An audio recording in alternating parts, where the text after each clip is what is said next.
kuko bagiye kure y'Imana. Dore icyo Imana igushakaho, garukira Imana, garukiraho. Uwiteka aragushakaho ijambo rimwe, garura umutima wawe imbere ye, ongera utekereze, usubize amaso inyuma, wibuke imirimo y'Imana. Uribuka kera wajya kuryama wiseguye Bibiliya, none uyu munsi ukikijwe n'amacupa y'inzoga iburyo n'ibumoso, imbere n'inyuma, ahantu hose. Imana igutabare. Wajya kubwiriza abantu ukababwira imirimo y'Imana, none uyu munsi wasubiye inyuma.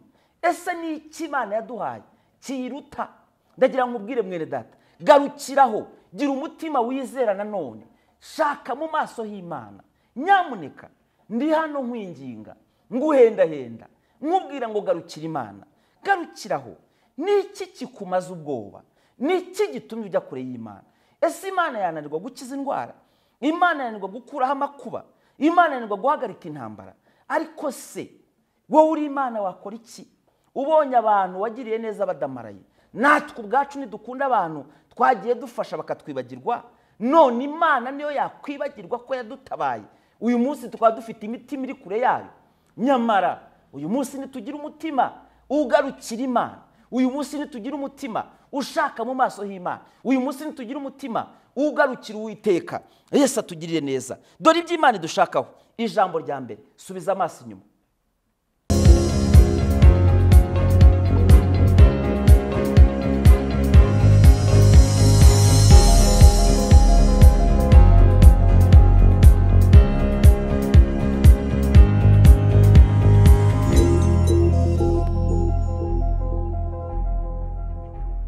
Yesu ashimwe, ndabasuhuje. Imana ibahe umugisha mwebwe mwese mukurikira ubutumwa bwiza. Yesu agusange kandi akugirire neza, akwishimire, aguha amahoro mu mutima. Nitwa Evangeliste Xavier Rutabagisha. Ndagira ngo dusenge, dusome ijambo ry'Imana tuganire.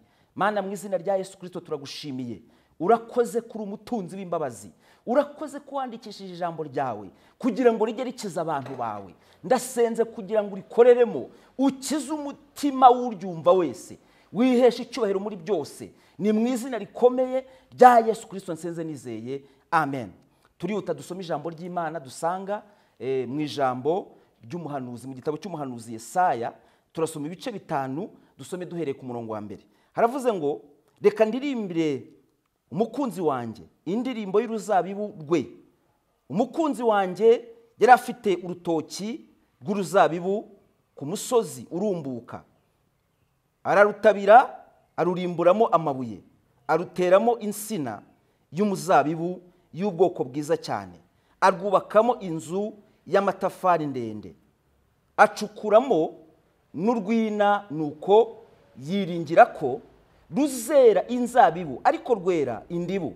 Yemwe mwa baturage b'i Yerusalemu mwe, namwe bagabo b'i Buyuda, nimunkize nge n'uruzabibu rwanjye.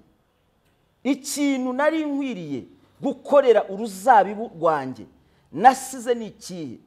Ko nari niringiye ko ruzera inzabibu, niki cyatumye rwera indibu? Noneho rero reka mbabwire ibyo ngiye gukorera urutoki rwanjye. Nzasenya uruzitiro rwarwo maze rwonwe rwose, nsenye inkike yarwo, runyukanyukwe, kandi nzarurimbura, ntiruzicirwa, ntiruzahirwa, ahubwo ruzameramo imifatangwe n'amahwa, kandi nzategeka ibicu bye kugushamo imvura. Mwakire neza ijambo ry'Imana. Ngarutse kuri iyi kamera nzanye message Imana impaye. Imana irantumye ngo nkubwire ngo ije kubarana n'abantu bayo. Amagambo dusomye ni amagambo dusanze mu gitabo cy'umuhanuzi Yesaya. Yesaya niwe muhanuzi mukuru mu bahanuzi bose ba Bibiliya. Impamvu ari mukuru nuko yahanuye, ahanura iby'isezerano rishya n'isezerano rya kera. Ahanura Yesu yasaga n'umurebesha amaso. Yaravuze ngo duhawe umwana w'umuhungu, ngo dore umwana yatuvukiye, ngo ubutware buzaba ku bitugu bye. Yavuze adategwa, avuga amagambo akomeye. Yahanuye ku ngoma z'abami 4. Yahanuye ku ngoma y'umwami witaga Hezekiya, ahanura ku ngoma y'umwami witaga Ahaziya, ndetse ahanura ku ngoma y'umwami witaga Uziya, ahanura no ku ngoma y'umwami witaga Manase ari we yamwishe. Yesaya ahanurira ubwoko bw'Abisiraheli ngo ni igihe bari bamaze kwiyanduza, Imana yarabagiriye neza, yarabakuye muri Egiputa, ngo ariko ntibita kuri iyo mirimo. Imana ije kubarana n'abantu bayo. Uwiteka yakugiriye neza, inyiturano umutuye ni iyihe? Niki gitumye abantu dusubira inyuma kandi Imana idushakaho umusaruro mwiza? Ibuka intambara Imana yagutambukije, wibuka uburwayi Imana yagukijije, wibuka amakuba waciyemo adasanzwe, wibuka ibyaguhize by'uburyo butandukanye, wibuka imbaraga z'umwijima zaguhize, wibuka abanzi Imana yagutambukije, wibuka imanza nyinshi cyane Imana yaguhaye gutsinda, wibuke ko umaze imyaka myinshi cyane imbaraga z'urupfu zikugendaho, kuki rutagutwaye? Uwiteka yaguhagazeho. Niki gitumye dutera Imana umugongo kandi igihe twari turimo cyari igihe cyo kwegera Imana tukayibwira ngo wadukoreye ibikomeye, natwe turishimye, ndetse tukabwira abantu imirimo Uwiteka yakoze. Ijambo ryarambwiye ngo imirimo Uwiteka yankoreye namwitura iki? Uwo n'ufite umutima wo gushima, uwo n'ufite umutima wo gushaka mu maso h'Imana, wowe mwene data umeze ute? Ko Uwiteka aje kubarana n'abantu be. Iyi mesaje ni mesaje ireba umuntu uwo ari wese aho ari hose ku isi. Imana iraje kandi ije kubarana n'abantu bayo. Umva mwene data nkubwire, Imana iragushakaho umusaruro witwa kuyihindukirira no kwisuzuma. Imana ibantumyeho kugira ngo mwisuzume, mwongere murebe, ese uru ruzabibu rwezemo inzabibu nziza cyangwa weze indibu? Ijambo dusomye ritubwiye ngo iki? Riratubwiye ngo nimwumve indirimbo. Ijambo rivuga ngo reka ndirimbire umukunzi wanjye indirimbo y'uruzabibu rwe. Umukunzi wanjye yari afite urutoki rw'uruzabibu, ngo yari yiringiye ko ruzera inzabibu nziza, ngo ndetse yafashe uyu murima ngasanga ari umurima urimo urwiri, asanga ari umurima urimo ibintu byinshi cyane bibi by'amabuye, ngasanga ari umurima utakwera. Ariko niki cyabaye? Ngo arangije akuramo amabuye, ngawuhinga neza, ateramo urutoki, ngazi ko ruzera inzabibu. Ariko arangije avuga ngo rweze indibu. None Uwiteka Imana aragarutse, aje kubarana natwe. Ujya wibuka impfu Imana yagutambukije, ujya wibuka amakuba Imana yagucishijemo, yuko ubuzima bwo mu nkambi, yuko ubuzima bw'amakuba waciyemo, ibuka ibitero bya Satani yakugabyeho ku manywa na nijoro. Niki cyakurengeye? Ese nuko wirinze cyane cyangwa nuko Uwiteka yabanye nawe? Uwiteka kugarutseho arakubwiye ngo haguruka uhindukire. Imana irambwiye ngo mbabwire ngo abantu benshi cyane bararyamye barasinziriye, kandi iki si igihe cyo gusinzira. Imana iragira ngo tubyuke twamamaze ishimwe ryayo mu isi hose. Dore umwijima uteye isi, hari imbaraga z'ikuzimu, hari uburwayi budasanzwe, hari amakuba adasanzwe, hari ibigeragezo bidasanzwe byamaze kwisuka ku bantu, ariko abantu buzuye kwirwanirira, nyamara ntibafite imbaraga zo kwirwanirira. Dore uturwanirira n'umwe, n'Uwiteka Imana. Niwe urwana intambara z'abantu be, akazirwana akazinesha. Dore ihumure rero Imana ikuzaniye, nuko hakiriho amahirwe yo guhindukira uyu munsi, nuko hakiriho amahirwe yo kugarukira Imana, nuko hakiriho amahirwe yo gushaka mu maso h'Imana. Imana ikurengere, igufateho ijambo wowe mwene data. Niki wikanze gitumye uyu munsi ubona ko utagikeneye Imana? Nyamara turacyayikeneye. Uwiteka yakuntumyeho ngo nkubwire ngo uracyamukeneye, kandi umukeneye kuruta uko wamukeneye mbere. Imana itugirire neza. Ibi byorezo bidasanzwe biri ku isi, aya makuba, ibihuha by'intambara, ibi bigeragezo bidasanzwe, haje imbaraga nyinshi cyane ziteye isi. Nta wundi murinzi, nta wundi mutabazi, uwo ni Uwiteka. Niwe uzarengera abantu be, niwe uzabakiza amakuba, niwe uzaba mu ruhande rwe. Umva mesaje muri Yesaya 62. Uyu ni umurongo wa kabiri Imana yabantumyeho. 62:1 havuze amagambo meza. Haravuze ngo kubw'urukundo nkunda Isiyoni sinzatuza, kuko ngiriye i Yerusalemu sinzaruhuka kugeza ubwo gukiranuka kwaho kuzatambika nko gutangaza k'umuseke, n'agakiza kaho kakamera nk'itabaza ryaka. Kabiri haravuze ngo nuko amahanga azabona gukiranuka kwawe, n'abami bose bazabona icyubahiro cyawe, maze uzitwa izina rishya rihimbwe n'Uwiteka. Gatatu waravuze ngo kandi uzaba ikamba ry'ubwiza riri mu ntoki z'Uwiteka, ni igisigo cy'ubwami kiri mu ntoki z'Imana yawe. Yesu akugirire neza. Sinzatuza kubw'urukundo nkunda Siyoni. Si ikindi gituma Imana ikomeza ituma abakozi b'Imana batandukanye kuri wowe, ni ukugira ngo wongere utekereze, wibaze imirimo y'Imana mu buzima bwawe. Ibuka Uwiteka aguha kubyara. Abantu bakubwira ngo ntuzabyara, abantu bakubwira ngo uzagera kuki, ntuzikamira, ariko Uwiteka yakugiriye neza. Subiza amaso inyuma mwene data, n'icyo Uwiteka atakoze. Ese uyu munsi twashinga urubanza tukavuga ko nta kintu Imana yakoze mu buzima bwacu? Imana yakoze byinshi, ahubwo hari ibihe byibagije abantu ko Uwiteka yakoze imirimo n'ibitangaza. Ndagira ngo nkubwire mwene data, ntabwo Uwiteka azahwema kukwibutsa kereka nurangara. Imana iragira ngo utazatwarwa n'umwijima uteye isi. Iri jambo Yesaya yahanuye mu myaka ya kiriya gihe ryarebaga b'icyo gihe, ariko rigarutse rireba wowe. Imana ivuganye nawe ngo iki? Ikubwiye ijambo ryiza ry'imbaraga. Irakubwiye ngo dore niko Uwiteka Imana avuze, uruzabibu rwanjye naruteyemo urutoki, umurima wanjye nawuteyemo urutoki, ngira ngo were inzabibu, ariko ntabwo wigeze wera inzabibu, ahubwo weze indibu. Imana itugirira neza cyane. Insina yeze indibu ibishishe, ubona ari insina yakavuyeho igitoki kinini, ariko siko byagenze, ahubwo yatahiye gushisha gusa. Ese dukwiriye kuvuga Imana tukavuga ko Uwiteka hari ibyo yakoze, nyamara tukayishimisha umunwa gusa? Cyangwa dukwiye no guhindukira iby'Imana yakoze mu buzima bwacu bikadutera guhagarara twemye, tuvuga ko imirimo Imana yakoze ikwiye gutuma tuyegera, ndetse tugatinya mu maso y'Imana? Reka mbabaze bene data, ni ngombwa kugira ngo Imana ijye iduteza amakuba, nitumara kugira amakuba duhindukirire Imana?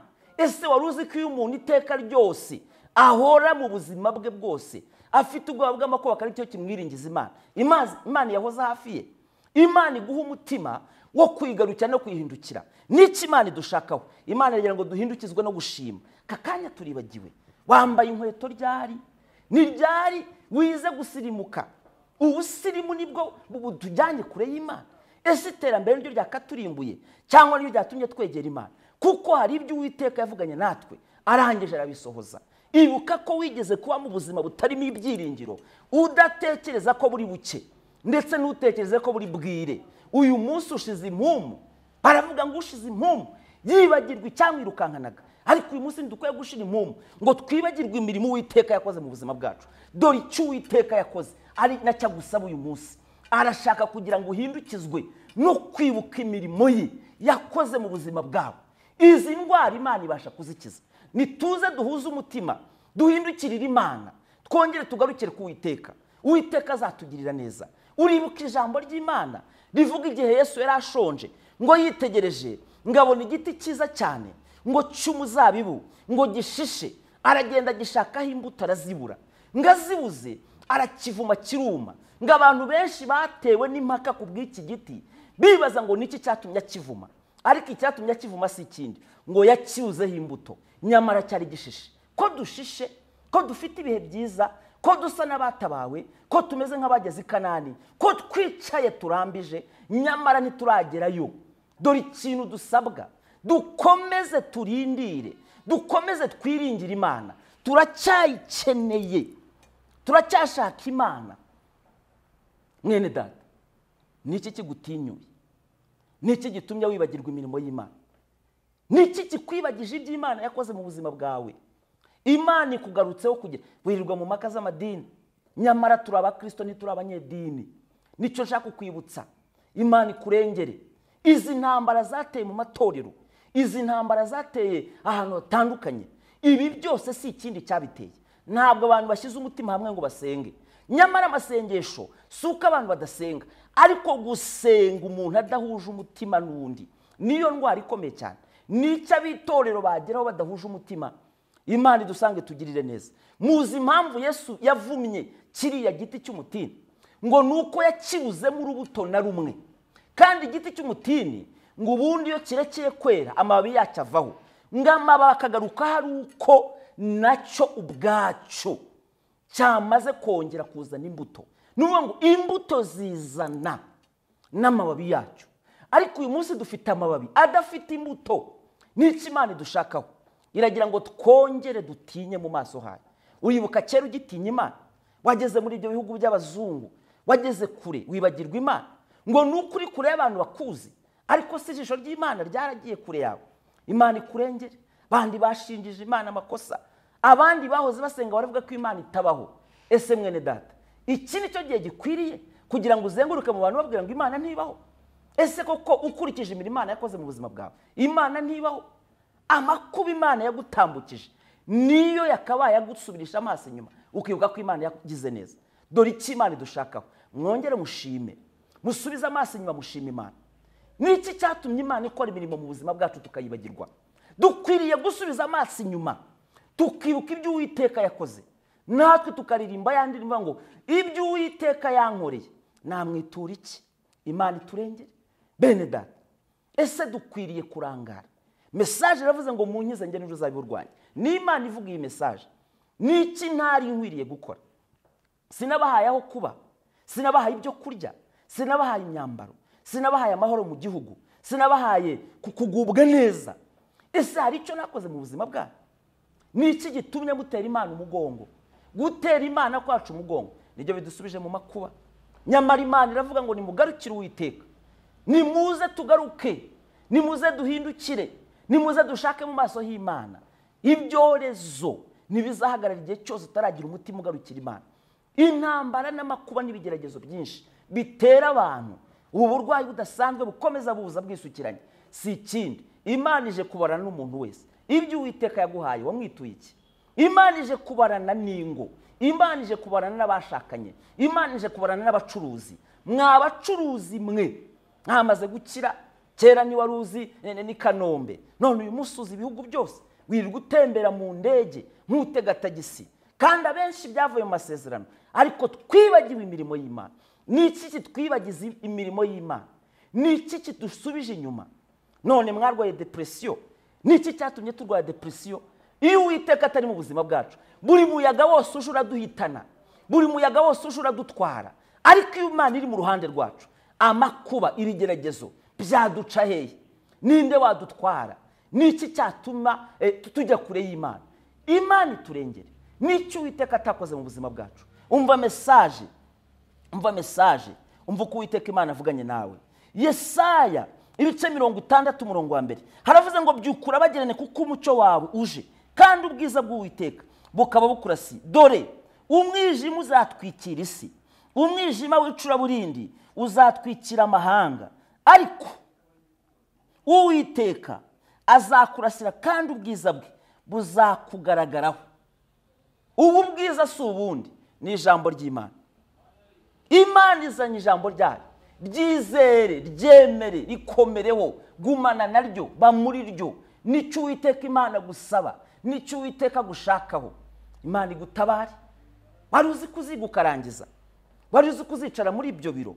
Wari uzi kuzaba uri mu rugo uyu munsi? Uribuka intambara wagize wubaka urugo? Uribuka amakuba wagize mu buzima bwawe? Uribuka inshuti utagiraga kera kubwo ubuzima wabagamo? Uyu munsi Uwiteka yakurobanuye mu banda gutunga inkoni, none uribagiwe. Uwiteka aje kubarana n'abantu be, kandi ntabwo Imana izishyuza abantu ibyo itabahaye. Imana izishyuza abantu ibyo yabahaye. Amahoro Imana yaduhaye twayakoresheje iki? Ese uburinzi Imana iduhaye twabukoresheje iki? Uwiteka yarabagaburiye, Uwiteka Imana yarabambitse, Uwiteka yakoze imirimo n'ibitangaza. Ariko niki gitumye dusubiza amaso inyuma uyu munsi tukibagirwa? Uyu munsi tukavuga ngo ntacyo Uwiteka yakoze. Niki gitumye dukora ibyangwa n'amaso y'Imana? Niki gitumye dutera Imana umugongo? Imana iraje, ije kubarana n'abantu bayo. Niki gitumye izi cyamunara zije zidasanzwe, ziteye abantu nk'umwambuzi, nk'uko umwambuzi atungura umuntu? Ni ukujya kure y'Imana. Hari abantu benshi cyane bari baguwe neza, batazagubwa neza mu mikorere yabo. Kubera iki? Kuko bagiye kure y'Imana. Dore iki Imana igushakaho: garukira Imana, garukiraho. Uwiteka aragushakaho ijambo rimwe: garura umutima wawe imbere ye, ongera utekereze, usubize amaso inyuma, wibuke imirimo y'Imana.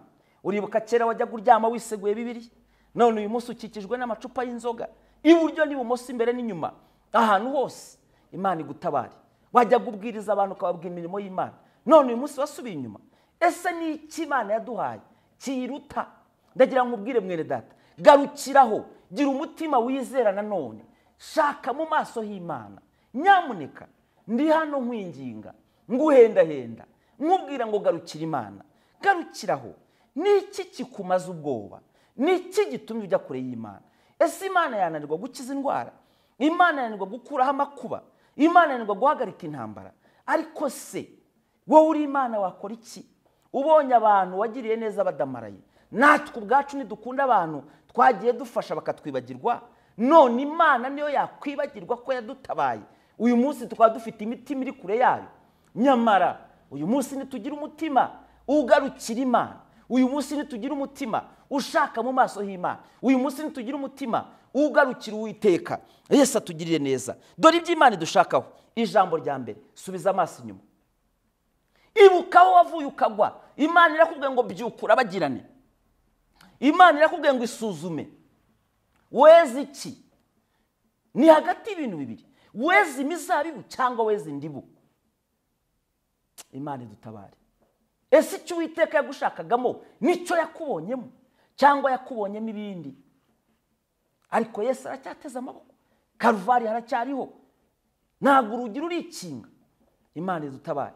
Dore mesaje nk'izi dutanga. Uribuka ku gihe cya Nowa, ngo Nowa yabwiye abantu ngo imvura izagwa, hazaba umwuzure, hazabaho kurimbuka kw'abantu, ngo abantu baraseka bakumva ari ibintu bisanzwe bidashoboka. Nyamara igihe imvura yagwaga ngo imeze nk'umuriro, baraje bakomanga ku nkuge baramubwira ngo kingura Nowa. Arababwira ngo sinjye wakinze n'Uwiteka. Ko hari ibintu byinshi cyane bigiye kwikinga muri ubuzima. Ese tuzashaka mu maso y'Imana nyuma y'igihe? Imana idutabare bene data. Ese dukwiriye kwibagirwa imirimo y'Imana, cyangwa iki nicyo gihe cyari kigeze kugira ngo twibuke iby'Imana yakoze? Subiza amaso inyuma mu izina rya Yesu Kristo. Garura umutima wawe ku Uwiteka, garukira Imana, garukira aho ngaho. Ni iki kikujyanye kure y'Imana? Ni iki kikwibagije imirimo y'Imana? Ni iki kikwibagije ibyo Uwiteka yakoze? Ni iki gitumye ujyana umutima wawe kure y'Imana? Uwiteka arababaye, arashaka kugira ngo tugarure imitima yacu. Uwiteka agaruke ku buzima bwacu. Ni iki gitumye uyu munsi dutera Imana umugongo? Ubusambanyi, izi ntambara zikomeye cyane zizanywe nuko twibagiwe, tutagitinya Imana na gatoya. Yesu akugirire neza. Imana yashaka kugira ngo dushake mu maso hayo, wiringire Imana, Imana igutabare. Dore icyo Uwiteka gushakaho cya mbere, subiza amaso inyuma, ibuka ibyo Uwiteka yakoze. Icyo nicyo Uwiteka gushakaho. Icya kabiri Imana ishaka ko dukora, Imana yabantumyeho. Mwongere mushake mu maso y'Imana. Niko Uwiteka Imana yabantumyeho. Mwongere mushake mu maso y'Imana. Mwongere mushake mu maso y'Imana. Mwongere mushake mu maso y'Imana. Musenge mutisengesheje. Musenge mutisengesheje. Mwibuke imirimo y'Imana. Mwibuke ibyo Uwiteka yakoze. Nicyo Uwiteka dushakaho. Yesu akugirire neza. Imana ibe mu ruhande rwawe. Imana iragushakaho iki? Irashaka kwigarukira, shaka kwihindukirira, shaka gushaka mu maso hayo. Imana igutabare, Imana ikwishimire. Bega ijwi ry'umubabaro ry'Uwiteka. Niki ntakoreye abantu banjye? Ese niki nari nkwiye gukora ntakoze? Niki kigusubije inyuma? Niki gitumye utibuka Imana? Niki gitumye ujya kure y'Imana? Yesu akugire neza. Imana iravuze ngo subiza amaso inyuma, wibuka aho wavuye ukagwa, wibuka imirimo y'Imana, wibuka imbaraga z'Imana, wibuke gukomera kw'Imana, wibuke icyo Uwiteka yakoze kuri wowe. Imana ikwishimire. Ndagira ngo dusenga n'Imana. Yesu akugirire neza. Ese uyu munsi mwene data uhagaze mu mwanya Imana igushakamo, cyangwa uri kure y'Imana? Uwiteka yantumye ngo mbabwire ngaje kubarana namwe, kandi azabarana namwe ibyo yabahaye. Icyo Uwiteka yaguhaye cyatumye ukomeza kumwubaha, cyangwa cyatumye usubiza amaso inyuma uravuga ngo ntacyo Uwiteka yakoze? Yesu akugirire neza. Wibagiwe aho Uwiteka yagukuye. Nyamara Imana yavuga ngo mwibuke ko nabakuye mu gihugu cya Egiputa, mbakuje y'amaboko akomeye. Nimurangiza mu mpindukirire, mushake mu maso hanjye. Ihumura ukeneye si irindi, shaka mu maso y'Imana.